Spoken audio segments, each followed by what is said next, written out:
नमस्कार दोस्तों, आप सभी का स्वागत है आज के इस सेशन में।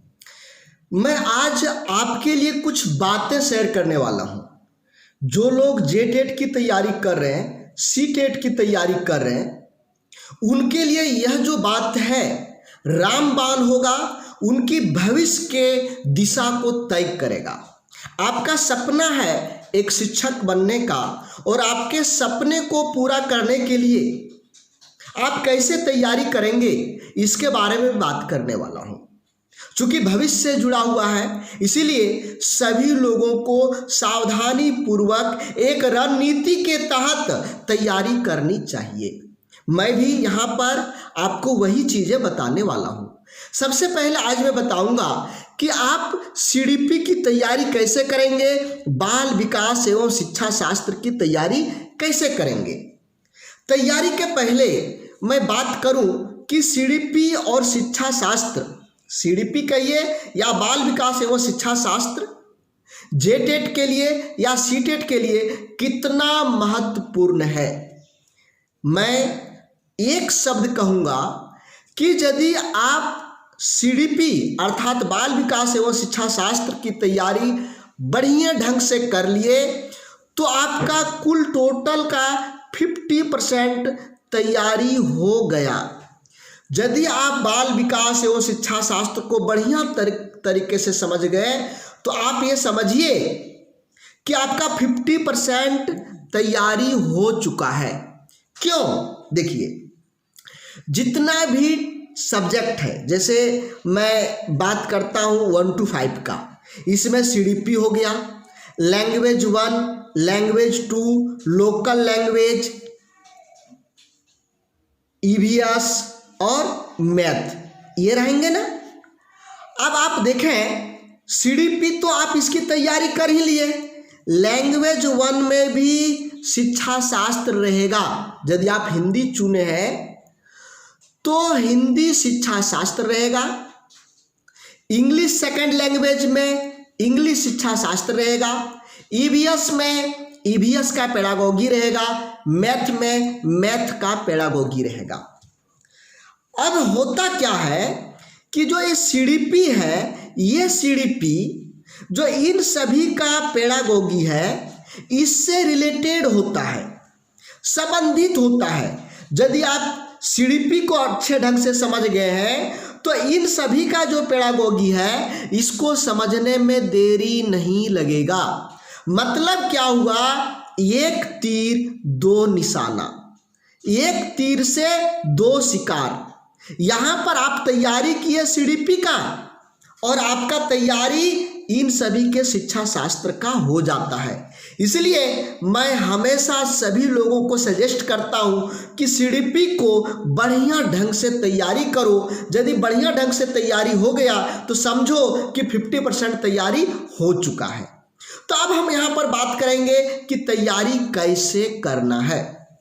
तैयारी करने के लिए सबसे पहले आपको प्रश्नों की जटिलता को समझना होगा। देखिए, प्रश्नों की जटिलता को जब आप समझ पाएंगे तो ये तैयारी करने में आपको मदद मिलेगा।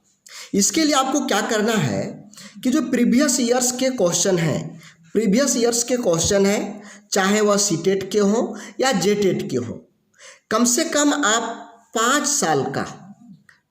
साल का प्रीवियस ईयर्स के क्वेश्चंस को देख लें। यहाँ पर आपको 2 चीज़ें फायदा मिलेगा। एक, इसकी जटिलता समझ पाएंगे, किस लेवल का प्रश्न पूछता है, किस लेवल का प्रश्न पूछता है ये समझ पाएंगे। दूसरा, किस किस चैप्टर से प्रश्न ज़्यादा आता है ये समझ पाएंगे आप। प्रश्न पूछने का तरीका क्या है, प्रश्न पूछने का तरीका क्या है ये समझ पाएंगे। तो प्रश्नों की जटिलता को समझना है। इसके लिए आपको क्या करना है, प्रीवियस ईयर्स का जो क्वेश्चंस है, कम से कम 5 साल का 5 बार के एग्जाम का आप इसको देखें, समझें किस तरह का प्रश्न आता है, कौन कौन टॉपिक से प्रश्न आते हैं, प्रश्न पूछने का तरीका क्या है, प्रश्न पूछने का तरीका क्या है, ये सब चीज़ों को समझना है।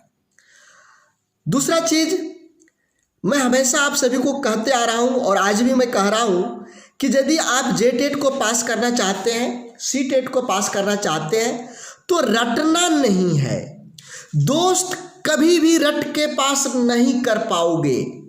समझना है, समझने पर ध्यान दो। जब आप समझ जाओगे ना तो आप दिल से उत्तर दोगे। क्यों? मैं यहाँ पर एक उदाहरण लिया हूँ, उसके बाद में बात करता हूँ। देखिए यहाँ पर प्रश्न है, अलेक्सिया क्या है? अलेक्सिया क्या है? आपने इसे रट करके चला गया था, इसको आप रट लिया और आप इसको रट करके चल गया, ठीक है। अब वहां पर एग्जामिनर ने प्रश्न आपको पूछ लिया, आपका क्वेश्चन सेटर ने प्रश्न पूछ लिया कि मस्तिष्क में किसी प्रकार की क्षति के कारण पढ़ने में अक्षमता को कहते हैं, पढ़ने में अक्षमता को कहते हैं, इसी को एलेक्सिया कहते हैं। यहाँ पर भी अलेक्सिया का ही प्रश्न है, यहाँ पर भी अलेक्सिया का ही प्रश्न है, यहाँ पर भी पढ़ने की अक्षमता का प्रश्न है, यहाँ पर भी पढ़ने की अक्षमता का प्रश्न है। लेकिन क्या किया, इसमें थोड़ा सा नमक मिर्चाई लगा दिया, मसाला डाल दिया। अब यहाँ पर क्या आप करेंगे? कंफ्यूज कर जाएंगे। क्या करेंगे? कंफ्यूज कर जाएंगे। यहाँ पर जिनका कॉन्सेप्ट क्लियर है, जिनका कॉन्सेप्ट क्लियर है, वही सही तरीके से आंसर दे पाएगा, और जिनका कॉन्सेप्ट क्लियर नहीं है, जो रट्टा मार के गया है, उसने यहाँ तो पढ़ा था, पढ़ने की अक्षमता को अलेक्सिया कहते हैं, ये पढ़ के गया था, लेकिन वहाँ पर जो पूछ लिया पेपर में आ गया, यहाँ पर थोड़ा सा हल्के ढंग से थोड़ा सा मसाला लगा करके पूछ दिया है। अब इस मसाले के कारण कंफ्यूज कर गया, दिमाग ऑफ हो गया, अरे हम तो अलेक्सिया अलेक्सिया अलेक्सिया पढ़ के आए थे, पढ़ने की अक्षमता, पढ़ने की अक्षमता, रट्टा मार लिया। अब यहाँ पर उसको वो रट्टा काम नहीं देगा। इसलिए मैं हमेशा कहते हैं दोस्तों, हमेशा समझने पर बल दीजिए। समझने, जब समझ जाएं तो इसे रट करके यदि याद करने की जरूरत पड़े तब इसको कुछ समझें, रटें, लेकिन बिना समझे हुए रटें नहीं, ठीक है। दूसरा चीज,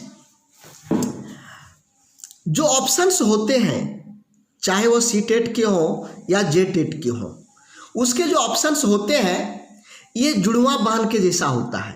जुड़वा बहन, जुड़वा बहन कैसी होती है देखें, यदि अभी यहाँ पर चिंकी मिंकी देखें, इसका जो आता है, जो लोग ये the Kapil Sharma show, the Kapil Sharma show में जो चिंकी मिंकी आती है, दोनों लड़की, दोनों को अगल बगल एक के बाद दूसरा को बुला दें और आपको कह दें कौन चिंकी कौन मिंकी, तो नहीं पहचान पाएंगे।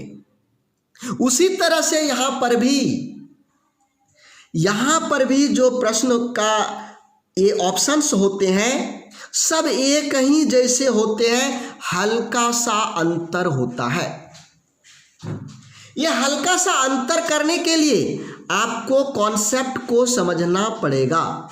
जब आपका कॉन्सेप्ट क्लियर रहेगा तभी आप इन जुड़वा बहनों को अलग कर पाएंगे, नहीं तो अलग करना मुश्किल है। इसलिए दोस्तों, रटना नहीं है, समझना है, समझ करके लिखिए, तभी आप आगे बढ़ सकते हैं। तो दूसरा ये समझ गए। अब चलिए तीसरा जो पॉइंट है, नोट्स अपने शब्दों में जरूर बनाएं। देखिए, हमेशा किताब को नहीं पढ़ें, किताब को नहीं पढ़ें, क्या करना है? नोट्स बनाना है। तो नोट्स कैसा होना चाहिए? ये अपनी भाषा में, जिसमें आप हो सकता है सिंबल का भी उपयोग करें, हो सकता है आप उसको अपने ढंग से लिखें। मेरा जब आप नोट्स देखेंगे तो आपको लगेगा तो यहाँ पर तो केवल सिंबल ही है, इसमें हम अपने ढंग से उसको लिखे हैं। तो नोट्स, लेकिन आप लोगों के लिए जो मैं नोट्स बनाया हूँ वो पूरा सिंपल है, सरल है, जहाँ पर ट्रिक्स भी है, ट्रिक्स है, सरल है, शब्द जो उसका भाषा है वो सरल शब्दों में है। तो जब भी आप नोट्स बनाएं सरल शब्दों में बनाएं। जब आप सरल शब्दों में नोट्स बनाएंगे तो क्या होगा, इससे कम समय में ज़्यादा से ज़्यादा रिवीजन कर पाएंगे, ज़्यादा से ज़्यादा रिवीजन कर पाएंगे। इसलिए नोट्स को ज़रूर बनाएं। और जब आप पढ़ें, बुक को पढ़ें, तो बुक में आपने क्या समझा उसको नोट्स के रूप में, या यदि हमारा क्लास ही आप देख रहे हैं तो क्लास से आप क्या समझे खुद अपनी भाषा में ज़रूर लिखें। टूटी फूटी भाषा में जैसे लिख पाते हैं, सैम्बल में लिख सकते हैं, या फिर कोई अपना एक तरीका हो उससे लिख सकते हैं, तो उस तरह से लिखें। पांचवा चीज़ जो आता है वह है प्रत्येक दिन रिवीजन करें। देखिए होता क्या है, अभ्यास का नियम क्या कहता है कि आप जितना बार अधिक अभ्यास करेंगे उतना ही आपका ज्ञान गहराई की ओर जाएगा, यानी आपका ज्ञान बढ़ते जाएगा, आपका अनुभव बढ़ेगा, आप इसके बारे में समझेंगे। तो रिवीजन जरूर करें, प्रत्येक दिन रिवीजन करें। रिवीजन करने के लिए नहीं छोड़ें, प्रत्येक दिन रिवीजन करें। साथ ही साथ आपको प्रैक्टिस सेट को भी सॉल्व करना है। जब आप प्रैक्टिस सेट को सॉल्व करेंगे तो बहुत सारा जानकारी आपको यहाँ से मिलेगा। जैसे जब भी प्रैक्टिस सेट बनता है तो ये सभी टॉपिक को लेकर के यानी एज ए प्रश्न पत्र बनता है। आपका जो पेपर आएगा इस पेपर का जैसा रहता है, मॉडल क्वेश्चन पेपर। तो यहाँ पर सभी टॉपिक से या जो इम्पोर्टेंट टॉपिक है, इम्पोर्टेंट बातें हैं, उनसे प्रश्न बनते हैं। तो जब आप इसको सॉल्व करेंगे तब आपको पता चलेगा कि कौन कौन सा प्रश्न आपने गलत कर रहा है और कौन कौन सा प्रश्न आप सही कर रहे हैं। मतलब आपकी कमजोरी का पता चलेगा, आपका कमजोरी का पता चलेगा कि आपको और कितनी मेहनत करना है, कौन सा चैप्टर पर ज़्यादा ध्यान देना है, कौन सा चैप्टर पर ज़्यादा ध्यान देना है, कौन सी चैप्टर का आपको समझ अभी तक नहीं आया है। ये कहाँ से पता चलेगा? प्रैक्टिस सेट से। प्रैक्टिस सेट सॉल्व करने के बाद आप उसका विश्लेषण करें, उस विश्लेषण में देखें कि कौन सा टॉपिक का, कौन सा चैप्टर का हमसे सॉल्व नहीं हो रहा है, तो उससे आप उस चैप्टर पर जाकर के ध्यान लगाएंगे, वहाँ पर ज़्यादा फोकस करेंगे और उसको क्लियर करेंगे। टाइम मैनेजमेंट पर ध्यान देना है। किस पर ध्यान देना है? टाइम मैनेजमेंट पर। टाइम मैनेजमेंट बहुत इम्पॉर्टेंट चीज़ है। आप कभी कभी देखेंगे कि कोई आदमी 1 to 5 का एग्ज़ाम दे रहा है, वो क्या करेगा कि इधर छोड़ दिया, सबसे पहले मैथ ही बनाने शुरू कर दिया और मैथ को वो अपना पुराना ओल्ड नियम से बनाने शुरू कर दिया है। एक एक प्रश्न में 5-5 मिनट का लगा, उसको प्रश्न देखने के बाद बहुत अच्छा है, हम सब बना सकते हैं, लेकिन उसका बनाने का तरीका पुराना, 5-5 मिनट एक प्रश्न में दे रहा है। इधर का प्रश्न को जान रहा था लेकिन पहले मैथ को सॉल्व करने शुरू किया और यहीं पर इसका आधा समय खर्च हो गया। अब इधर का प्रश्न समय के अभाव में न तो पढ़ पाया, न तो उसको देख ही पाया, न आंसर दे पाया। समय के अभाव में घंटी लग गई, उसका पेपर छीन लिया गया।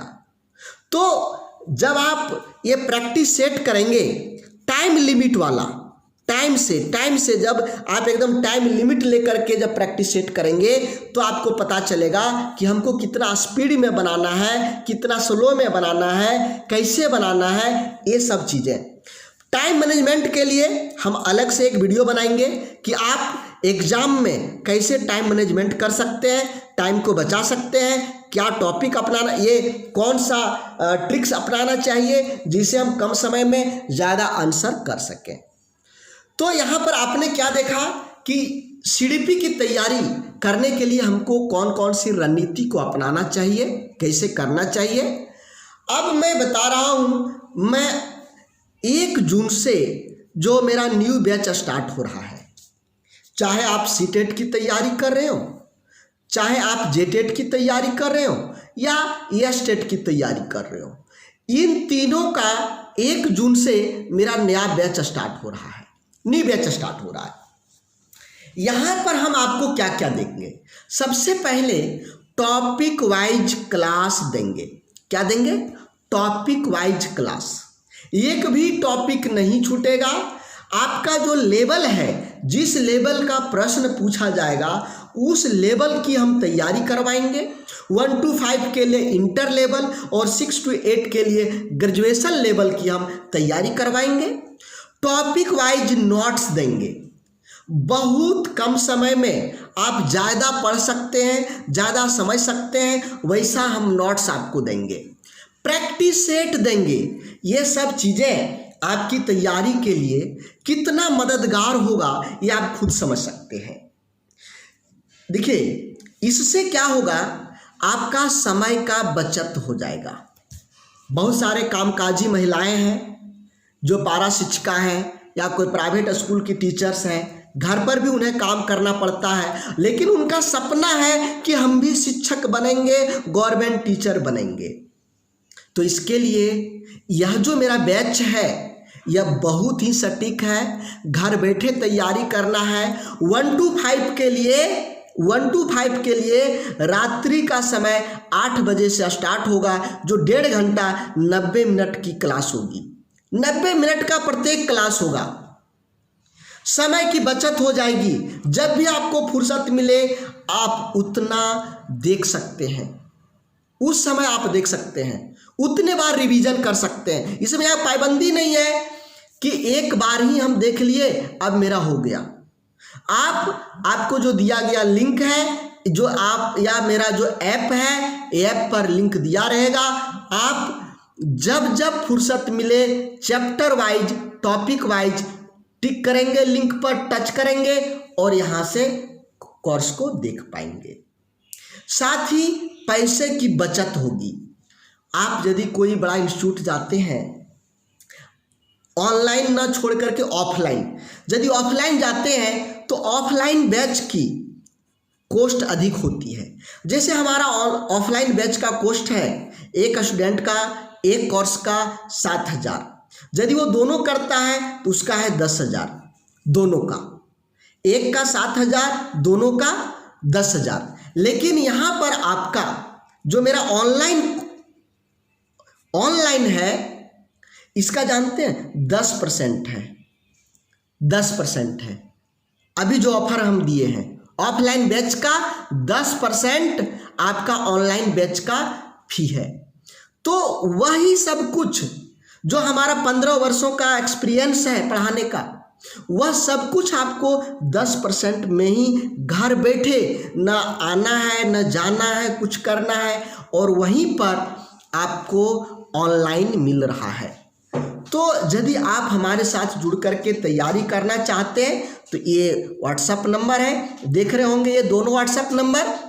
दोनों में ही आज ही ऑफर के लिए जेटेट लिख करके मैसेज करिए, सीटेट लिख के मैसेज करिए, येस्टेट लिख करके मैसेज करिए। ये व्हाट्सएप पर, इन दोनों व्हाट्सएप नंबर पर किसी पर भी करिए, आपको रिप्लाई मिलेगा। कैसी बेहतरीन तैयारी होगी ये सब चीज़ें आपको वहाँ पर मिलेगा। Thank you. जय हिंद। धन्यवाद।